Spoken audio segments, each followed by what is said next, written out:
Hi again, everybody. Welcome to Inside Golf. I'm Jack Flanagan. Today, you're going to meet Brendon and Patty Post, the coaching couple that has collectively led University of Delaware Golf since 2011. Plus, a trip to Gulph Mills for this year's Women's Philadelphia PGA Professional Championship, and a stop at Lookaway for the 2025 Philadelphia Players Championship. And finally, our teed-off panel returns to ask, what's the best public course in the area? It's all coming up next, right here on Inside Golf.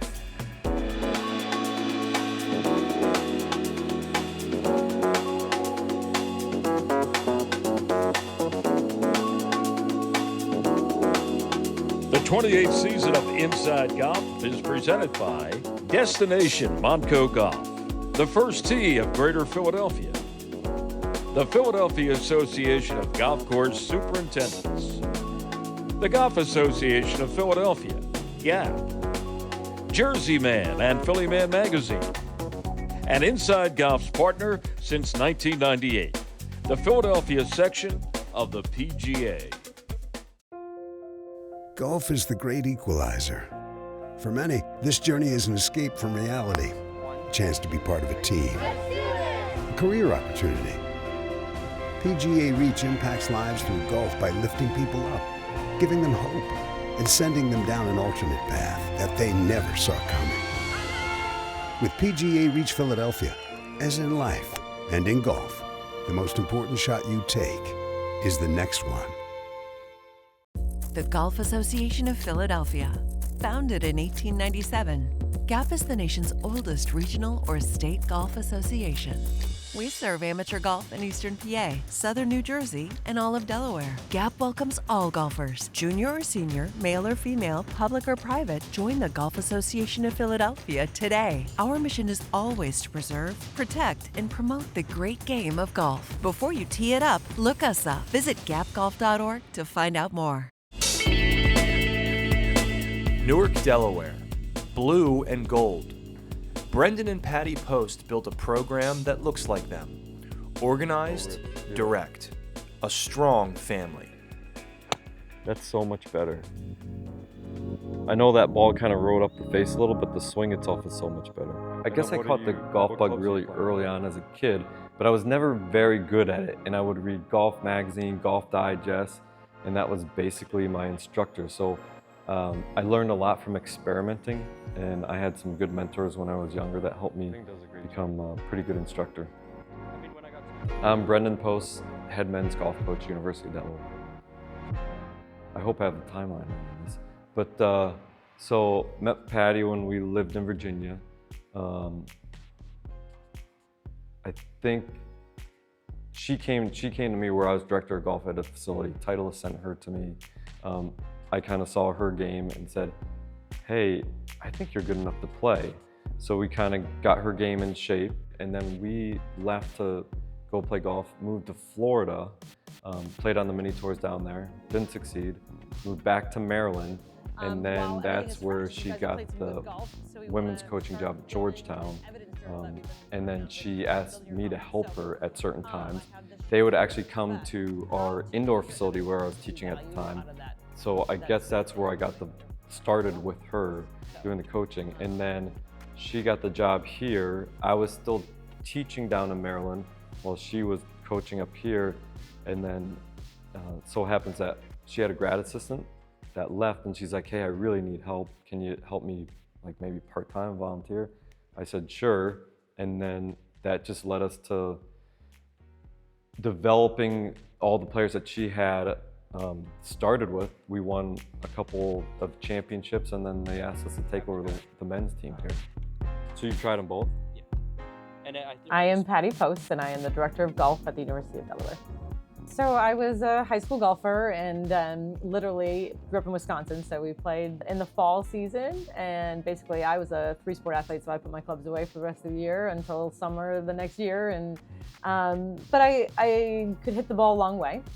So the college coach, saw that in me, and I was able to get a spot at the University of Wisconsin-Madison.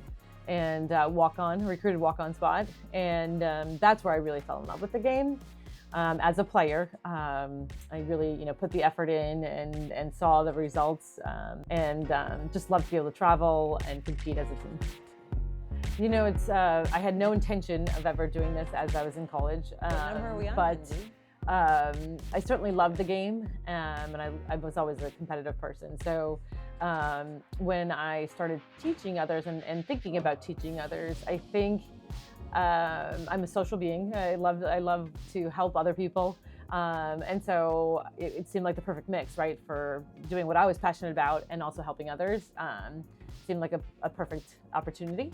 And the area that I was in DC at that time was huge for the opportunity to at a learning center where I could teach people, all the facets of the game. We kind of break it up sometimes. I would go with the women, sometimes she would go with the men, and vice versa. And then it just got to the point where the administration said, hey, would you guys be better if one of you focused on the women's and one of you focused on the men's, but Patty still was overseeing all the operations. So Roberto, I'm thinking we'll be out here like till 2:15, then we'll go inside, and because we have our nutritionist coming at 3. When I first started coaching, I did not realize all that went into coaching. I was used to just teaching. I'd be on the lesson tee all day, giving your hour lessons. And then once you get onto the coaching side, there's so much that goes on behind the scenes of just setting up your travel schedule, booking your vans to travel in, booking flights, booking hotels. You have that, and then you're recruiting at the same time, so you're receiving emails all the time from recruits, trying to figure out what recruits you want to follow throughout the year. Then you're going on these recruiting trips to certain tournaments, and then from there, once you bring the student athlete in, you're with them.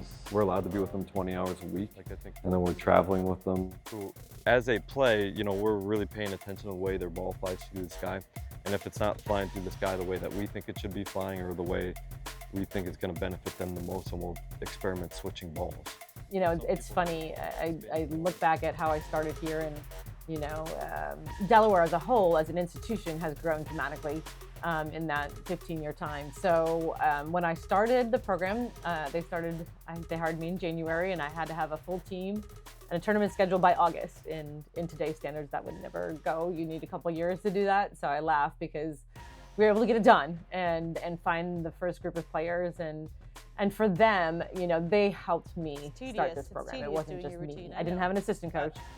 If consultant was a great word for when he was a volunteer assistant or part-time coach, that was definitely his role. And now, since Brendon has much more autonomy with the men's program and what they're doing, I'm the consultant on his program. The two that we came up with were optimism and acceptance. So I think we have room for like 5 more words. So I'm more the thinker. Patty is a great communicator, loves talking to people. So we both feed off each other well. As far as from the coaching side here, sometimes we might have some swing issues or short game issues on the men's side. She might come in and take a look just to see, and vice versa. We're always trying to figure out how to make each program better. So even though she oversees the women's and I'm over the men's, we're always trying to help each other to get each program to the best that they can be. At this level, at the college level, everybody has basically a golf swing that they come in with, and they have their own swing instructor. I think the areas that we can help the players with the most is course management, their mental game, their short game, their fitness, what they're working on in the gym, because we have some great strength and conditioning coaches here. Oh, really? And then some other things that we dive even deeper, like what kind of golf ball should they be playing? Their golf clubs, are their loft and lies right? Are their shafts right? So we're always, because we spend so much time with them, we're always trying to look for like one simple thing that's going to save us like one shot around. If we can find that one shot around, we know that's going to elevate the program. Like as they're keeping track of their stats, they're also marking what clubs they're hitting in the green. So we're looking, hey, this person's missing a lot of greens with, say, their 8-iron. Why are they missing all these greens with their 8-iron? Is their lie angle wrong? Is their shaft wrong? Their grip wrong? Things like that. So there's just a lot to dive into. anybody who knows the sport of golf, it takes a lot of time. Not that other sports don't, but it is a time-intensive sport just from the get-go. So it definitely overlaps and into our personal lives. Not all bad by any means, because we both are very passionate about the sport. We do try to not have it be the dinner conversation, but at some point it definitely, crosses the line of like, hey, we're at home. Why are we talking about, XYZ player or stats or whatever? But again, it's a topic of conversation that we actually enjoy to talk about. It's not like, the drudgery of what we're doing. We get the comments all the time of like, I could never work with my wife, and it's not, I don't think it's that bad, and I don't think, it interferes with our personal life. We would like the program to be a top 70 program in the country. We feel like with the facilities that we have, with DuPont Country Club, Winco, White Clay, Wilmington, with those facilities that we use and our indoor facilities, that we can build a great program here. It's just a matter of finding the right recruits like we have right now to keep raising us up to that level. And I think we've started off great this year. This year we've had a good start. We finished 4th in our first tournament at UNCG, and then we just won our home tournament, because the best that we've been ranked is 158th in the country. And I don't see why we're not ranked 100. It's just a matter of time before we get there. Winning is what people want. People want to have success. So obviously you don't start with these huge aspirational goals, but everything's a win, right? Are you getting better at each part of your game? We're huge into statistics and the small wins and the process. So I think right away I wanted to win conference, and I wanted to compete for every tournament we showed up at. And I think those goals take time, and I needed the players to start coming in with their own aspirational goals, and that's what I always, look towards when I do recruit the younger talent now is, what are you going to bring to us that we can help you achieve? That's our motto as coaches, is we want to help them achieve, both in the classroom and on the golf course and careers. All of that is important. But, as you look at professional life and whatever profession you're in, there are certain things that you want to do, that you love to do. And there are certain things that other people, are going to want to do that they love to do. And I think because we are different humans and we like different tasks, that helps actually with the program, right? We're not overlapping a lot over which task we like. Brendon loves statistics.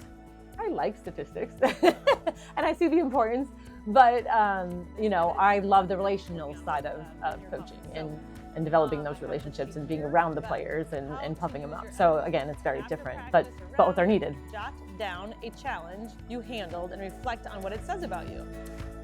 All of those. Yep. It's time to unplug in Montgomery County, PA. Side effects may include moments of euphoria, a rush of culinary cravings, and a lot less screen time and more we time. John planned his dream golf trip himself. The hotel didn't live up to the photos. His transportation was late, his clubs got lost, so he had to use rentals, which he is now breaking. But you booked your trip with All Access. They planned your hotels, food, car service, and tea times. Don't be like John. Be smart like these two. Psycho. All Access, the smart way to book your golf vacation. Gulph Mills Golf Club hosted the Women's Philadelphia PGA Professional Championship, and the storyline was control under pressure. On an unseasonably cool morning, Aronimink's Tessa Teachman posted the round of the day, an even par 72, to secure the section title. Teachman separated with discipline and a strong finish. She turned at 2 over, then made 4 birdies on the inward 9, including the 18th, to get back to even and out of reach. The winning margin told the story. Teachman finished 8 clear of the next 2 competitors, Gulph Mills' Beatrice Smith and Green Valley's Brittany Weddle. Pace of play and clarity of plan mattered. Teachman went off in the first pairing and completed the championship in 3 hours. Steady tempo, decisive targets, and a clean card when it counted. Context for the resume: this was Teachman's second Women's Philadelphia PGA Professional Championship in the last 3 seasons. Final word from Gulph Mills, a classic test rewarded patient professional golf. Teachman supplied it, 72 on the board and the trophy in hand. It was an interesting day. I felt like I was hitting it well, just never really got it going, and then we turned the back nine. I was fortunate enough to have my boyfriend Andrew caddying for me, and he kind of lit a fire under me and said, let's get moving. And just kind of started seeing the ball go in the hole, which is never a bad thing. On to Lookaway Golf Club, where drama was delivered for the Philadelphia Players Championship. Chesapeake Bay's Zach Barbin and Applebrook's Dave McNabb matched the low of the week, 7 under par 65 in regulation, setting up a sudden death playoff. Barbin's 65 was explosive, an eagle, 9 birdies, and 2 bogeys, numbers that turned opportunity into a share of the lead. In the playoff, Barbin made par to win the title, closing out a complete day from tee to green. I mean, I played great golf. I've been playing very nicely the last couple weeks. So, I mean, 7 under on any golf course is really good, so I'm very pleased with that. I've had some experience here. I just think the golf course really suits my eye. These are actually probably the best greens I've putted on the entire year. I mean, these greens were outstanding. I mean, the golf course, absolutely perfect. I just think it's a fun track. It's perfect shape. It's a really good golf course. The championship's purse reflected strong support. Presenting sponsors Scott and Karen Hutchinson helped make it one of the section's largest, at over $28,000, with $6,000 to the champion. Behind the leaders, Wilmington Country Club's Ryan Rusinski and Lulu Country Club's Trevor Benzel tied for third at 5 under. McNabb also claimed top honors in the senior division, 5 shots clear of Sunnybrook's Mark Sheftick and John Cooper. After the trophy presentation, Scott and Karen Hutchinson presented a $20,000 donation to the PGA of America Reach Foundation Philadelphia in support of PGA Hope Philadelphia, underscoring the event's impact beyond the scoreboard. September 22, 2025, Lookaway, Buckingham, Pennsylvania, and a playoff finish that matched the stage. Barbin earned the check and the title. Coming up next on Inside Golf, our teed-off panel. Right off the 4th green. We did it so much that the 4th green had to get reshaped the one year. It was pretty fun. Our teed-off panel is brought to you by Lulu Country Club. Welcome back to Inside Golf. I'm Harry Mays, coming to you from the Ross Pub at the beautiful Lulu Country Club clubhouse, where we've got our teed-off panel set up once again. And from our far right, Dave Zamaro, PGA Golf professional and director of instruction at Overbrook. Great to see you. Thanks for having me, Harry. And we got Lulu's own. I mean, we're at Lulu. You got to have Jim Sullivan. Welcome to the home, Harry. Thanks for having me. Lulu legend. Lulu legend. Yeah. Okay. Right. Little alliteration there. And we got Marty Emino, of course, director of operations and communications at Gap. Harry, good to see you. Great to see all you guys. And I always say on my podcast, Swing It and Ding It, that the Philadelphia area is an embarrassment of riches when it comes to private golf. And I think we can all agree on that. But there's some great public venues in this area also, and I think great day to talk about them. Dave, what stands out to you as far as when you think of public golf in this area? I mean, it is a golf hotbed, right? Like it really is, and across the country, it's just up there with the top, right? For me personally, I have a lot of great memories playing public golf growing up in Northeast Philadelphia. I immediately think of John F. Byrne. So many memories with my friends, my dad, my brother. It was my home course for high school golf. Took my first junior camp there with Dan Hoban. Went sledding there, like all of those things. What hole was that? Right off the 4th green. We did it so much that the 4th green had to get reshaped the one year. It was pretty fun. You could get some speed going down there and then right into the creek, so that was cool. And then I would have to say Walnut Lane, like staying in Philly, in the heart of Philly. I worked there for 5 years with the First Tee program, shaping lives, and we brought that program from like 0 kids all the way up to like over 1,000 kids learning golf at Walnut Lane. So love those spots, great memories there, and I'm sure these guys are going to steal some big names off the board, but Philly golf is it's tremendous. So I'm going to build a little bit on Dave and also Harry's intro. So Philly is known for its golf, and then when you really look at it, it's the private golf that it's been known for, which is tremendous. Which there's a real sort of dearth of public golf, at least at the private level, right? But the First Tee has done an unbelievable job with Walnut Lane and John F. Byrne, kind of bringing them back, revitalizing them. They're really, really good courses to go play golf now. And what's about to happen with Cobbs Creek with the Cobbs Creek Foundation and over the next couple of years, that'll be a game changer for Philadelphia across the board. Non-profit affiliated, Paxton Hollow is a really cool course. It is. Paxton Hollow and Delco is really, really cool. Got to hit a lot of cool shots and have some fun there. So when you compare the public golf to the really elite private golf, it doesn't hold up, but not many cities would. And I think we're in a revitalization. I think the public golf in the region is really getting stronger. What was your favorite to play as a young lad? So bad answer, because I was fortunate.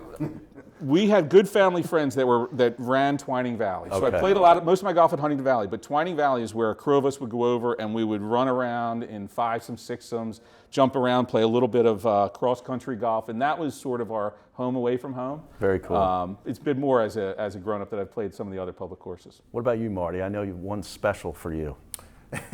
Well, it's funny, Gap, when I first started Gap 25 years ago now, there wasn't a lot of public golf within the Gap territory. Mm-hmm. And now with our expansion and where we are, we're at 50-50. I checked this morning with the guys. The membership, we have about 350 member clubs, and about half of those clubs are now public. Wow. All the way up in yeah, like you would probably have never guessed that growing up in Gap. Yeah. But funny, one of them on my list is Winco, which was the site of the first Teed Up back in the day. With Joe Logan, Joe Giuliano, and the guys.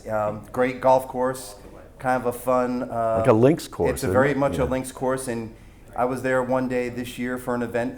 Gap was fortunate to be there, and it was blowing, and I was like, oh my, this is As like it does. And then obviously in our general area here, Jeffersonville has gotten a lot of accolades, right? Yeah. Ross Design, they're going to Aronimink for the PGA Championship, Ross course. Jeffersonville right next door, another Ross course, so I'm sure they're going to take, and Lulu, right where we're at. And so Gap will have a big announcement here coming up about Jeffersonville in a few weeks, so stay tuned for that. But, public golf is, to Jimmy's point, not as strong as the private golf. I only think because the private golf is so good. But there's a lot of opportunities to get out there and play, and if you can find your way onto the tee sheet nowadays, I know it's a struggle. Well, there's so many of the public venues that get so much play, and yet they're still in really good shape. That's what amazes me. I mean, like Turtle Creek, for example, is a place where I've played a bunch of golf. Always in great shape. Gets a lot of rounds. As a profession, the golf course superintendents have done unbelievable, sort of just, I don't want to say grown, because they've always been a tremendous asset, but the quality of play of golf courses now or quality of presentation is head and shoulders above where we were 20, 30 years ago. So going to a John F. Byrne, Walnut Lane, any of these courses, you're going to have really good conditions and have a chance to have a great day. I've heard great things about Old Homestead too, which is up kind of in the Lehigh Valley area. Sort of Reading area, right? New Tripoli. Allentown area. Yeah. I played there. It's neat. Makefield Highlands. It's a good spot. Makefield Highlands is awesome. I've been there. 36-hole facility, maybe? 18 holes. But great spot. Reading Country Club now. It's now public, yeah. That's got great history too. I was going to say it's really a step back in time. If you're going to go there and do just a Google search on Reading, the Reading Open, stuff Byron like that. Nelson was the pro there. Yeah. It's an unbelievable statistic that there's 175 public court or ballpark. Ballpark in it. Half and half for public versus private in the Gaps. Footprint. We're all the way out, State College, middle of the state. Cover all the 6 way, or 7 states now at this point. How about? No, we're only in 3 1/4. We'll call it, because we're only in the top half of Maryland. How about Glen Mills? Glen Mills is really fun. Another heavy hitter. Good golf course, always in great shape. Broad Run. Another one. It used to be private. Pennsauken in New Jersey. You got Rancocas in New Jersey. You got a bunch in Delaware. There's opportunities there. You just got to kind of get out there. Yeah. Look for them. Well, now you talk to people all around the country, all you guys, and they talk about the private golf, but Now it's time to start spreading the word about the public golf here in the viable. Philadelphia area, right? On the rise. Technology lets you look, you know, whatever the apps are, they let you look and make tee times at any one of them. So the world's good for public golf in the Philadelphia area. Go on Google Maps and check out the holes, where they are, how to go about it. Well, that'll do it for this week's edition of Teed Off here at Lulu Country Club. My thanks to our great panel. I'm Harry Mays, but don't you go anywhere because there's plenty more of Inside Golf after this. J. Wood Platt Caddy Scholarship Trust is the official charitable arm of GAP. The Trust's mission is to financially aid and empower qualified caddies and those working in golf operations in the pursuit of higher education. Over $25 million has been awarded to more than 3,700 caddies. J. Wood Platt's Empower program strengthens scholarship investment dollars by providing our scholars with exceptional benefits. Visit our website, plattscholar.org, to learn more. Hi, Tony Salucci with the Beacon Group of Companies. If your company has between 50 and 500 employees enrolled in your health insurance plan, there's a really good chance we can reduce your costs significantly and increase the benefits employees receive. How do we do it? We put you together with several thousand employers of a similar size across the country so your company can get amazing buying power. Schedule a conversation with one of our employee benefits specialists today at mybeacongroup.com. That's going to do it for this week's edition of Inside Golf. Our thanks to the Posts down at University of Delaware for giving us an inside look into their very unique program they're running together, and the Philadelphia section of the PGA. Two great events recently, but the Philadelphia section of the PGA, since Inside Golf started 27 years ago, has been with us every step of the way. And there's a lot more coming from the Philadelphia section of the PGA here on Inside Golf. Well, thanks for joining us this week. I'm Jack Flanagan. We'll see you next week right here on Inside Golf. The 28th season of Inside Golf is presented by Destination Montco Golf, the first tee of Greater Philadelphia, the Philadelphia Association of Golf Course Superintendents, the Golf Association of Philadelphia, GAP, Jersey Man and Philly Man Magazine, and Inside Golf's partner since 1998, the Philadelphia section of the PGA.